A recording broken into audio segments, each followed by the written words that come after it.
Bismillahirrahmanirrahim. Alhamdulillahirabbil alamin. Wassalatu wassalamu ala sayyidina Muhammadin asyrafil mursalin wa ala alihi wa sahbihi ajma'in. Subhanaka la ilma lana illa ma 'allamtana innaka antal alimul hakim. Qala rabbi shrah li sadri wa yassir li amri wahlul 'uqdatam min lisani yafqahu qawli.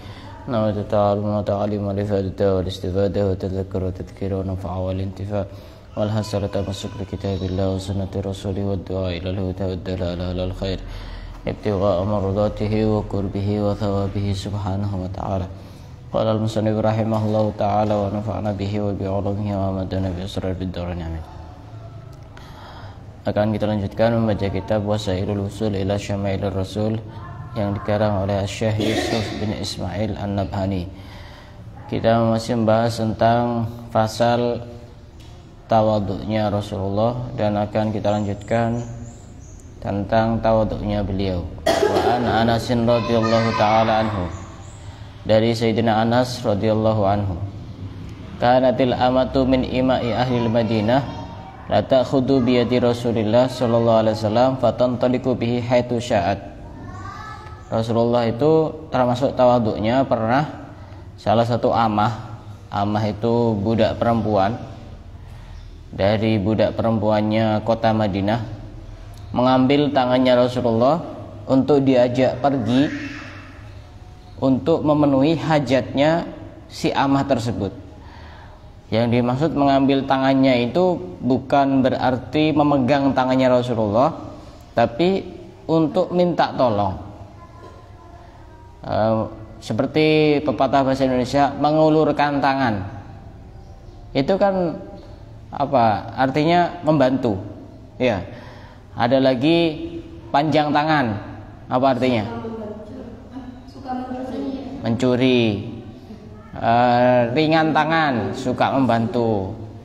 Itu hanya sekedar istilah saja. Jadi Rasulullah bukan langsung menggandeng tangannya budak perempuan untuk pergi memenuhi hajatnya budak perempuan ini, memenuhi keperluan dan urusannya budak perempuan ini, bukan. Tapi intinya membantu sampai keperluannya benar-benar selesai. Itu salah satu bentuk tawadhu'nya beliau. Dari mana sisi tawadhu'nya? Ya dari sisi karena beliau ini seorang nabi, seorang rasul, seorang pemimpin, tidak gengsi untuk membersamai orang yang rendah derajatnya. Itu kan amah, itu kan budak perempuan, itu kan rendah derajatnya, bisa diperjualbelikan. Wa an Anasin aidan radhiyallahu ta'ala anhu anna imra'atan ja'at ila Nabi sallallahu alaihi wasallam faqalat lahu. Suatu ketika ada seorang perempuan datang kepada Nabi, kemudian perempuan tersebut berkata, "Innali ilaika hajah." Wahai Nabi, aku ini punya keperluan, aku ini punya kebutuhan, aku ini punya hajat. Kemudian Rasulullah menjawab, faqala, "Ijlisi fi ayyi turukil madinati syi'ti. Ajlis ilaiki." Duduk di jalanan-jalanan Madinah, terserah engkau duduk di mana, aku akan duduk bersamamu. Nah di situ tawadhu'nya dari sisi mana? Rasulullah tidak gengsi duduk di pinggir jalan, itu tidak gengsi dan tidak menurunkan kemuliaan beliau.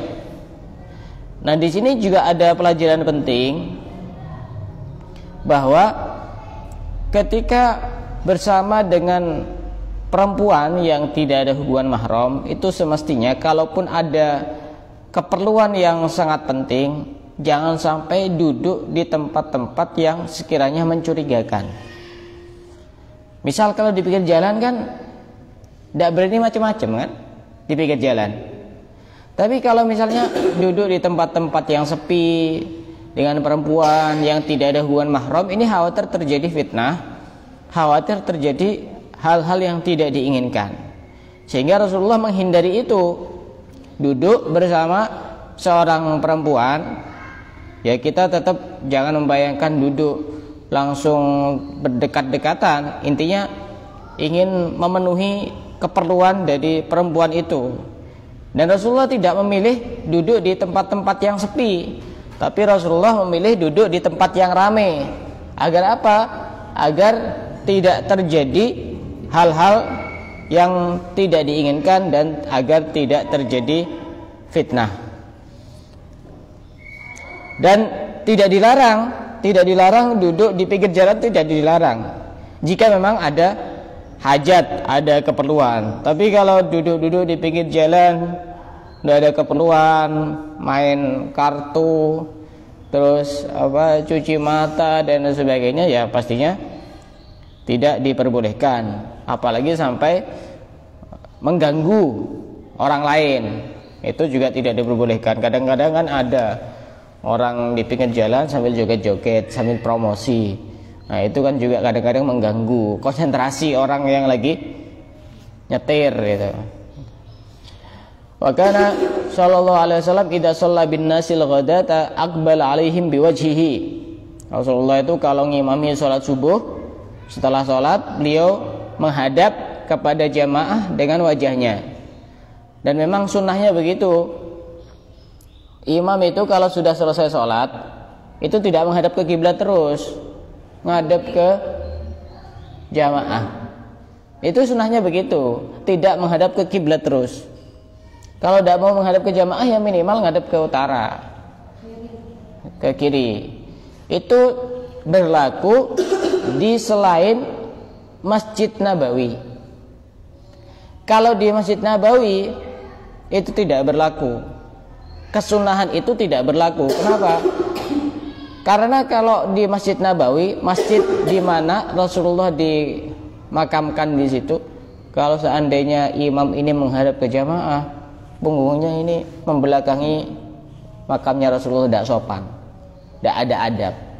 Sehingga kalau di Masjid Nabawi tetap menghadap ke kiblat, tapi kalau selain Masjid Nabawi ini menghadap ke jamaah. Itu sunnah. Khawatir diantara hikmahnya, khawatir misalnya anggap saja dzikirnya itu pelan-pelan. Kalau tetap menghadap ke kiblat, khawatir dikira masih sholat, sehingga ada jamaah yang baru datang langsung bermakmum kepada imam itu. Ya mungkin saja bisa jadi terjadi itu. Maka yang bagus itu setelah sholat imam menghadap ke jamaah. Waktu itu Rasulullah ngimami sholat subuh. Setelah selesai menghadap ke jamaah, kemudian bertanya, hal fikum maridun a'uduhu. Apakah ada di antara kalian ini yang sakit sehingga aku akan menjenguk dari yang sakit itu? Maksudnya dari keluarganya mereka. Itu bagian diri tawadhu begitu. Kita kan mungkin kadang-kadang tidak mencari, tapi kadang dikabari baru menjenguk. Karena tidak enak, sudah dapat kabar, apalagi dikabari sama orang-orang dekatnya, kok kita tidak menjenguk, tidak enak. Tapi Rasulullah itu kalau bahasa sekarang menjemput bola, mencari tahu dulu apakah ada yang sakit, kemudian Rasulullah menjenguk yang sakit itu. Fa in qalu la, kalau mereka menjawab tidak, Rasulullah tanya lagi, qala fa hal fikum janazatun atba'uha, apakah ada orang yang meninggal? Aku akan mengikuti jenazahnya. Artinya ngikuti itu ya mulai dari dari memandikan, itu beliau sudah hadir memandikan, terus mengkafani, mensolati, kemudian menguburkan dan seterusnya.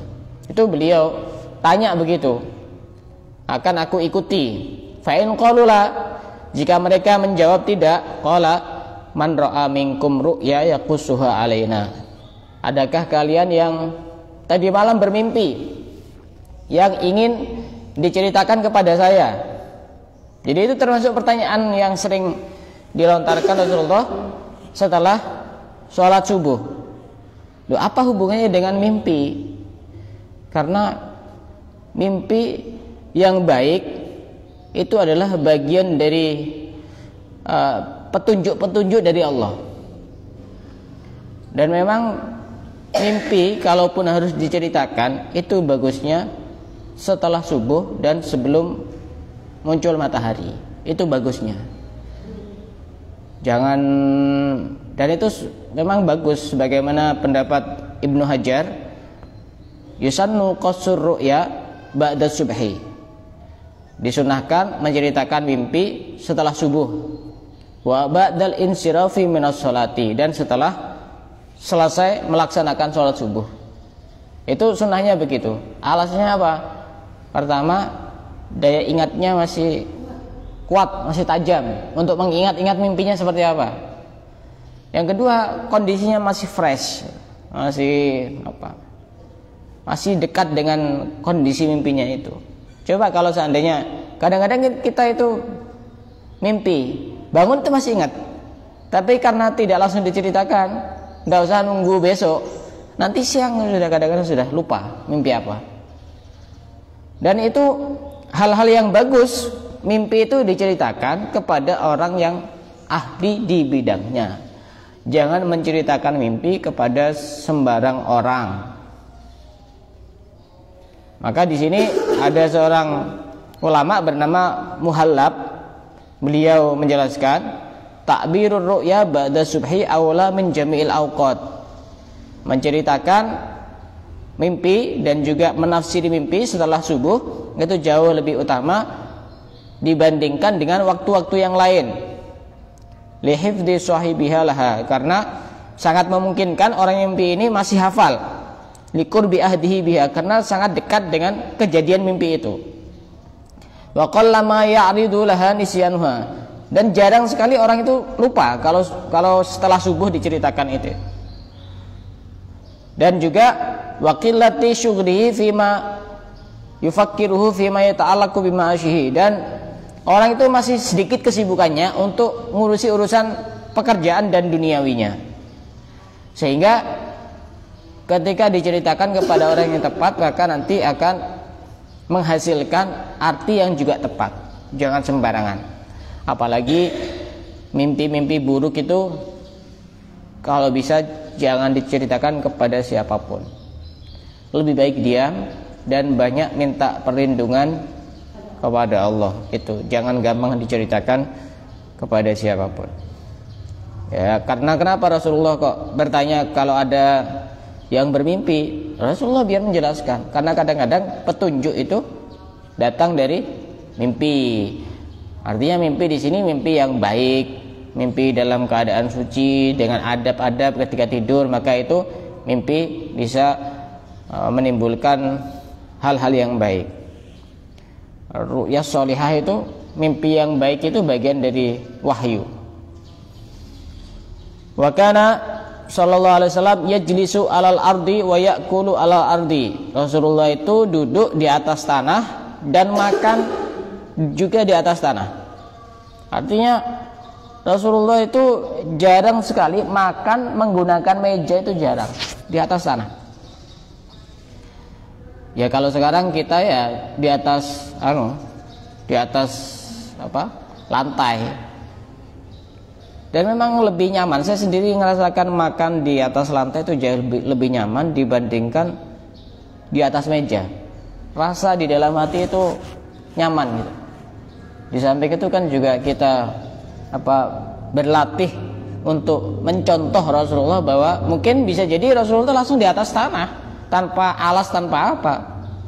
Tapi kita ya karena kondisinya berbeda, ya mungkin kita niru sebisanya, makanya di atas tanah, ya masih di atas lantai masih ada alasnya. Dan itu tidak ada masalah.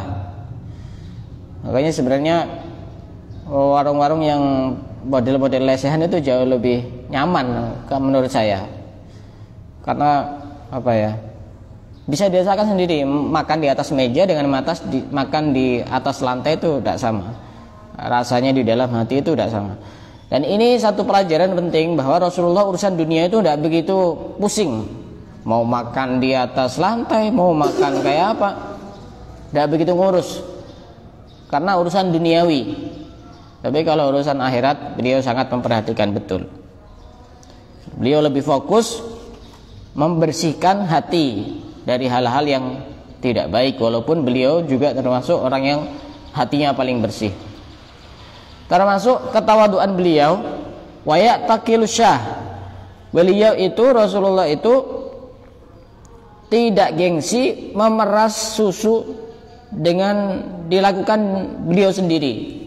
Coba bayangkan ya, kelas Nabi, sekelas Rasul, tahu orang memerah susu, duduk di antara kedua kakinya, ya, di antara kedua kakinya sapi atau di antara kedua kakinya kambing.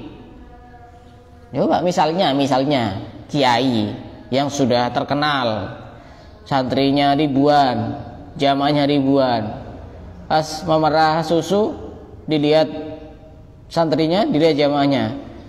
Tidak gampang loh begitu, tidak gampang. Mau saja itu tidak gampang. Nah, Rasulullah ini sudah nabi, sudah rasul, jamaahnya ya banyak karena umatnya banyak, tapi beliau di antara kedua kaki memerah susu, itu beliau tidak gengsi. Itu bagian dari tawaduknya Rasulullah. Wa yujibu da'watal mamluk ala khubzis syair. Dan Rasulullah mendatangi undangan budak-budak versi orang Indonesia, karena kalau versi Malaysia budak itu artinya apa? Ya, anak ya, film Upin Ipin itu kan budak-budak itu. Nah, Rasulullah itu tidak gengsi mendatangi undangan budak-budak walaupun hidangannya itu cuma roti gandum yang kasar. Maksudnya di sini mendatangi undangannya budak, berarti budak ini buat acara atas izin dari majikannya. Karena budak ini tidak punya wewenang untuk melakukan sesuatu terhadap harta dari majikannya. Tapi Rasulullah itu tidak gengsi untuk mendatangi, itu tidak gengsi.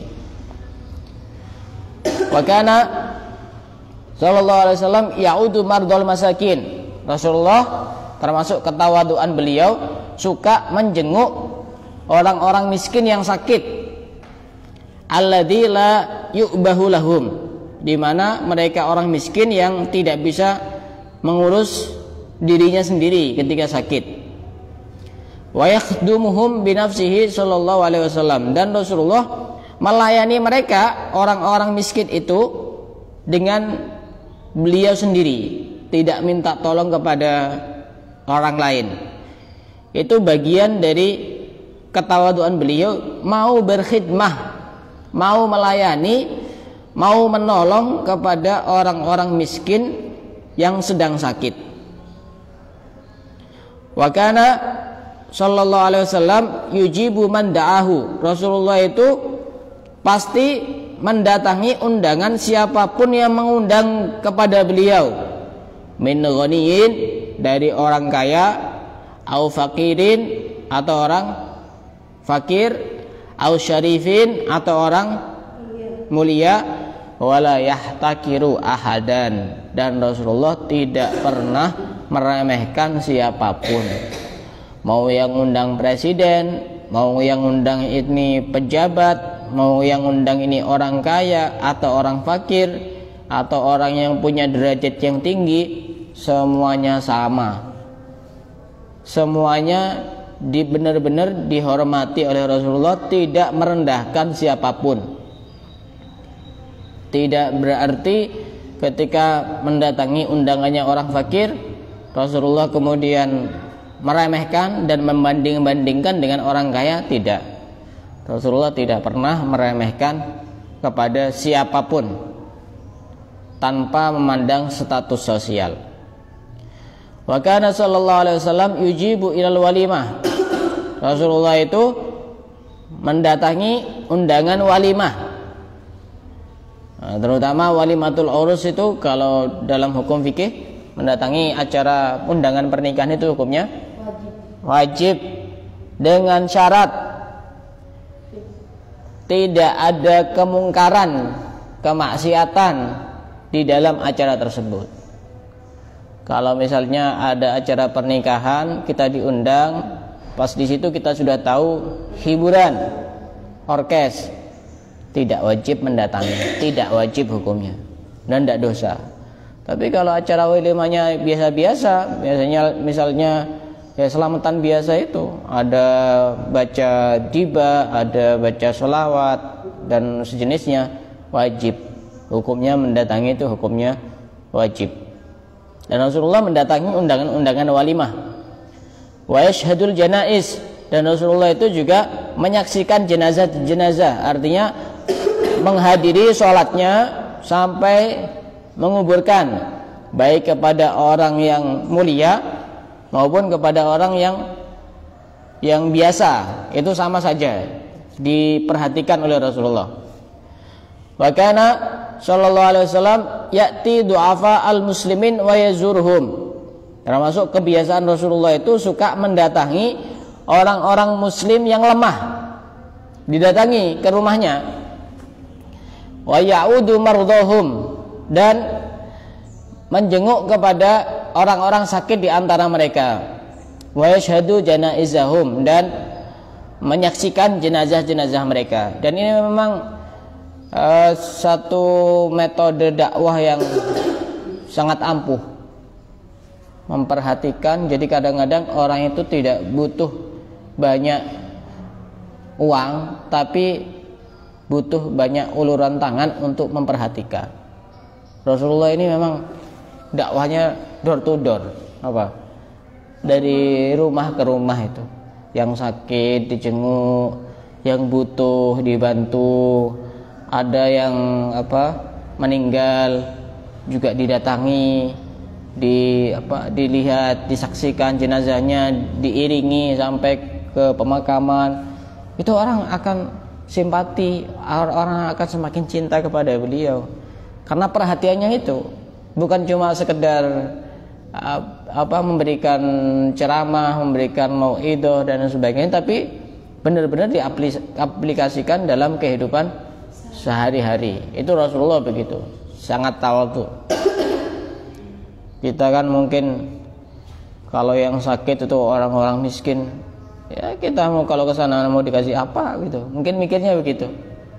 Rasulullah tidak begitu. Justru orang-orang yang lemah, orang-orang yang miskin didatangi, kalau sakit dijenguk, kalau ada yang meninggal didatangi juga oleh Rasulullah. An Anasin radhiyallahu taala anhu qala kana Rasulullah sallallahu alaihi wasallam ya'udul marda. Rasulullah itu suka menjenguk orang-orang yang sakit. Kenapa sih Rasulullah kok hobi menjenguk orang sakit? Kira-kira sebelum kita membahas tentang keutamaan menjenguk orang sakit, kira-kira kalau seandainya di antara kita ada yang sakit, kemudian dijenguk sama orang yang kita kenal, kira-kira seneng apa enggak? Masya Allah, hati itu kayak apa ya?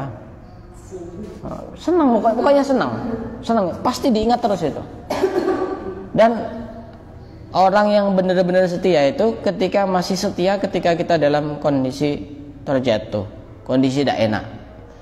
Kalau mencari orang yang lagi senang-senang terus sama kita itu gampang. Tapi kalau lagi sakit, kadang-kadang kita itu risih, tidak mau ngikuti terus, ngawal terus sampai dia benar-benar sehat, ngasih semangat, ngasih motivasi. Kadang-kadang susah begitu. Rasulullah ini tidak seperti itu. Salah satu hobinya Rasulullah itu menjenguk orang sakit.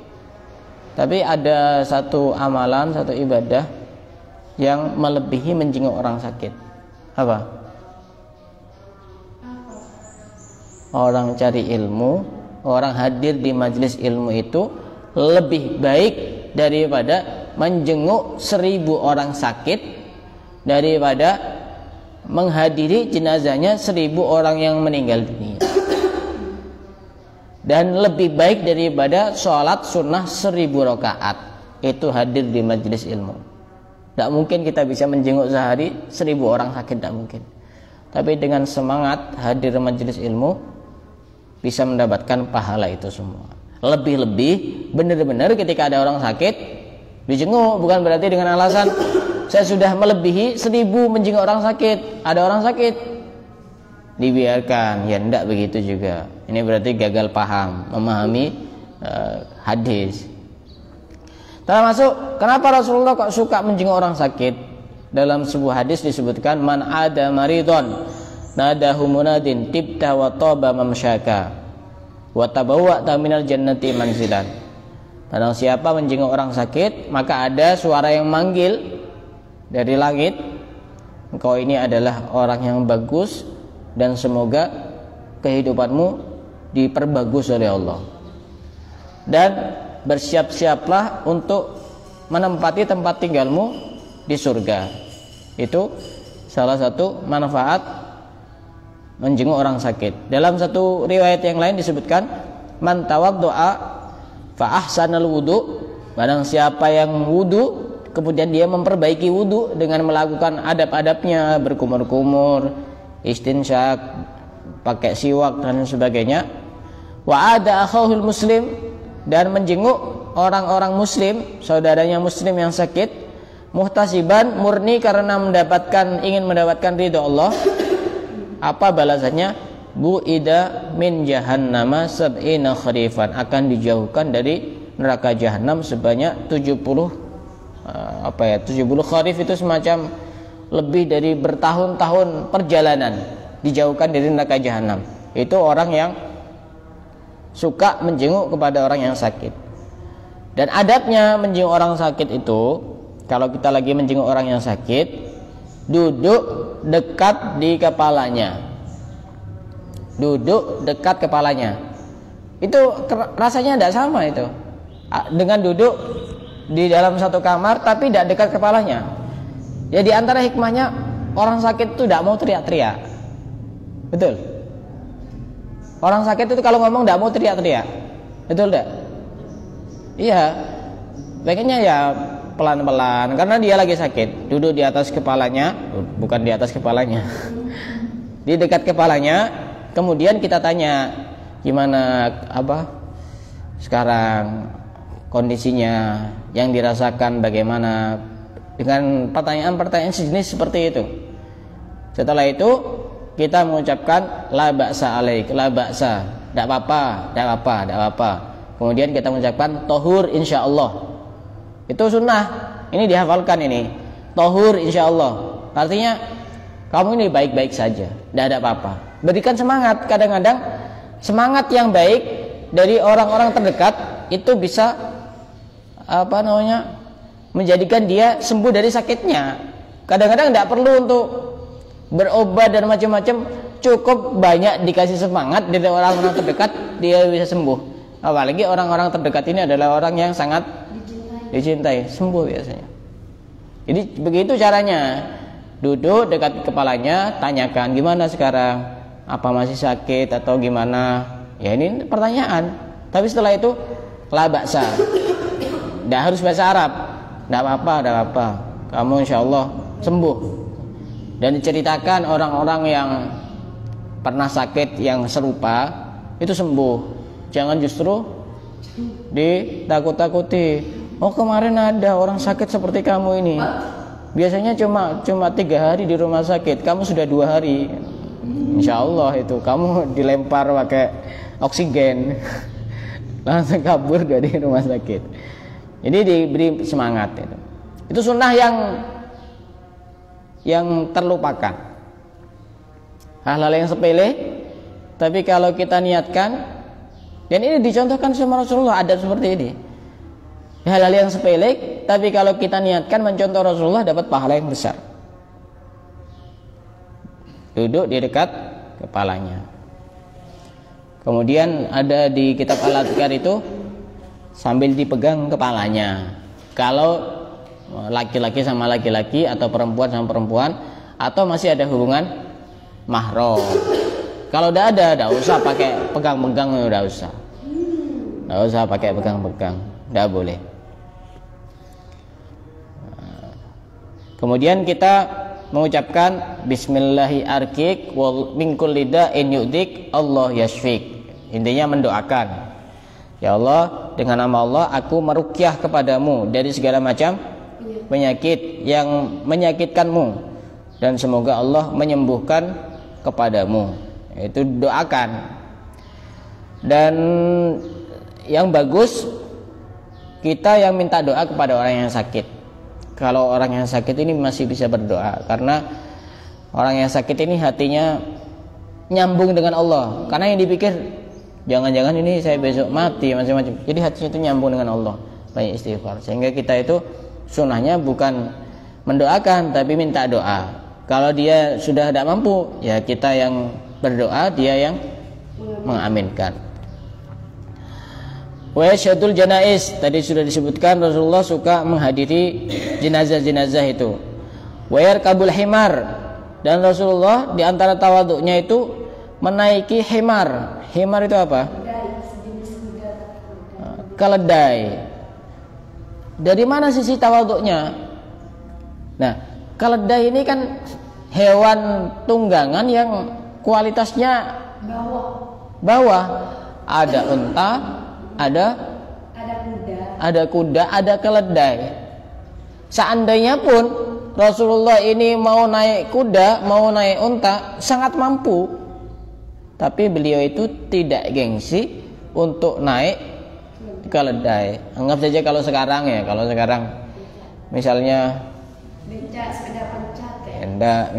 misalnya kalau versi mobil, misalnya ada orang yang kuat beli mobil Alphard yang harganya 1 M sampai lebih, tapi dia pilih mobil-mobil yang biasa itu, yang suaranya masih berisik. Mobil Alphard kan udah ada suaranya, terus duduknya nyaman. Ketika ada jalan yang bergelombang itu seakan-akan iya, tidak kerasa sama sekali. Itu orang begitu biasa. Dulu saya punya guru itu, ya menurut saya secara gaji itu ya bisa beli sepeda motor, tapi beliau tuh tiap hari ngajar pakai sepeda pancal itu. Itu bagian dari ketawaduan. Kita mampu untuk memakai hal yang bagus, tapi kita pakai pakaian yang biasa. Anggap saja kalau versi pakaian, misalnya yang agak berkelas, kalau sarung itu kan BHS. Orang mampu beli sarung BHS, tapi dia tidak gengsi pakai sarung-sarung yang biasa yang ada di bawahnya. Kalau perempuan mungkin mampu beli baju yang harganya 1 juta, tapi dia juga tidak gengsi beli baju yang biasanya harga 35.000 itu. Kan ada ya. Nah, itu bagian dari tawadhu, begitu. Bagian dari tawadhu. Dan memang urusan duniawi itu udah usah bikin repot, enggak usah bikin pusing. Ngurusi model. Nah, HP juga sama. Dia mampu beli HP yang harganya 10 juta, dia pakai HP yang harga 2 juta. Itu bagian dari tawadhu. Orang kalau ngikuti model terus itu ya harus ada modal. Ada modal, ada model. Nggak ada modal, modar itu. Nggak ada itu. Rasulullah tidak begitu. Walaupun beliau mampu untuk naik unta, naik kuda, tapi beliau tidak gengsi untuk naik keledai. Wa yujibu da'watal abdi, dan mendatangi undangannya budak-budak hamba sahaya. Dan masih banyak tentang contoh ketawaduan beliau. Insyaallah akan kita lanjutkan pada pertemuan yang akan datang. Wallahu a'lam bishawab. Bismillahirrahmanirrahim.